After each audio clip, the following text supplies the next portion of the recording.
Hello, Clevelandmoto. We're doing another video for you. We're going to be doing these videos on at least a weekly basis, showing off some of the new product that's coming into the United States from some of the brands that we carry here at the shop. The bike we're going to talk about today is the Kymco. Exciting? No. Downtown? No. Wait, let's put them together. It's the Crosstown or the X-town. So we're going to call it the X-town 300. This is the logical child of the Downtown 300, which came from the Grand Vista 250. This bike is definitely more exciting 500 than it is Downtown 300.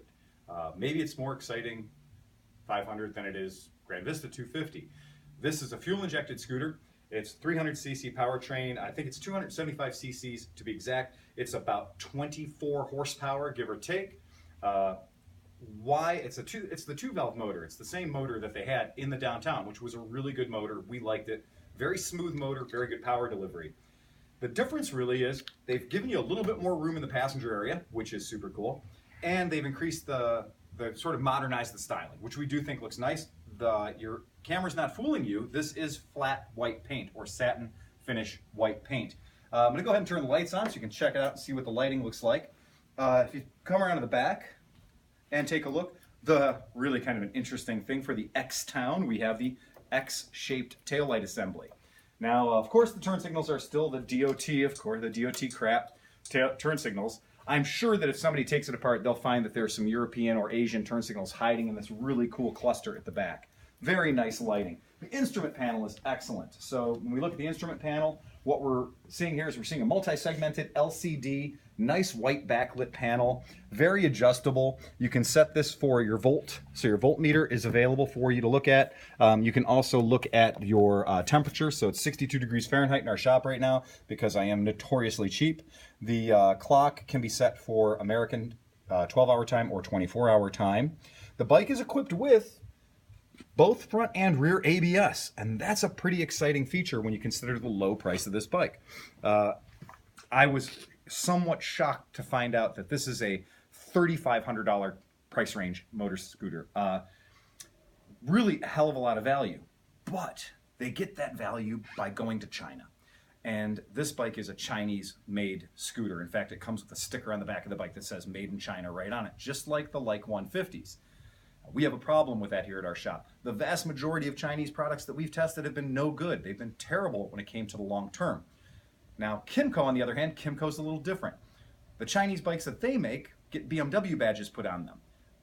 Every bike under 850cc that's sold by BMW, I'm almost certain at this point, is manufactured for them by Kymco in a factory they have set up in China. And people rave about the quality of those products. The BMW C650 scooter might as well have a Kymco badge on it, and people rave about the quality of that product. And that's made in China by Kymco. We also have a lot of experience with the Kymco brand going back to about 2002, and we've had extremely good satisfaction with our Kymco customers. If you come around to the front of the scooter, you're going to see what we talk about. The lighting, we mentioned the lighting on the Like 150 and how good it was, how bright it was, and this is more of the same. Excellent front lighting on this bike. Really, really nice.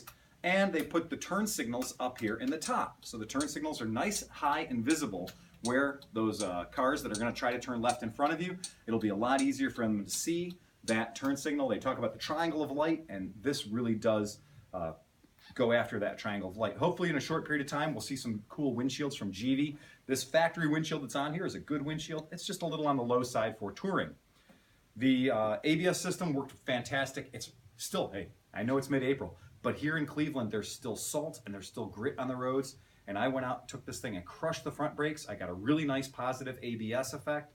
And then on the back, when I crushed the rear brakes, didn't want to go into a skid at all. It just gave me a nice application of rear brake and then eventually a ABS. Aside from that, I don't have a lot to say. Look in the trunk, check out the underseat storage area. It's big. I have no doubt that you could put a shorty helmet in the front, maybe even a 3/4, and a full face here in the back. So they do give you plenty of storage area, which, like we said, going from the Grand Vista 250 into the Downtown 300 and now the X-town, they've kept that nice big storage area with locks on both sides and a nice bright LED lamp underneath so you can see things that are in the trunk. Really nice dual shock absorbers, all preload adjustable. Looks like a five position preload on both sides. Very nice. It's not loud or quiet. It's got a nice tone to it. So if you're interested in more information about it, go to the Kymco's website. If you're interested in getting anything from our shop, we're easy to find. Go to www.clevelandmoto.com. You can reach me, Phil, at clevelandmoto.com. And remember to please ride fast and take chances.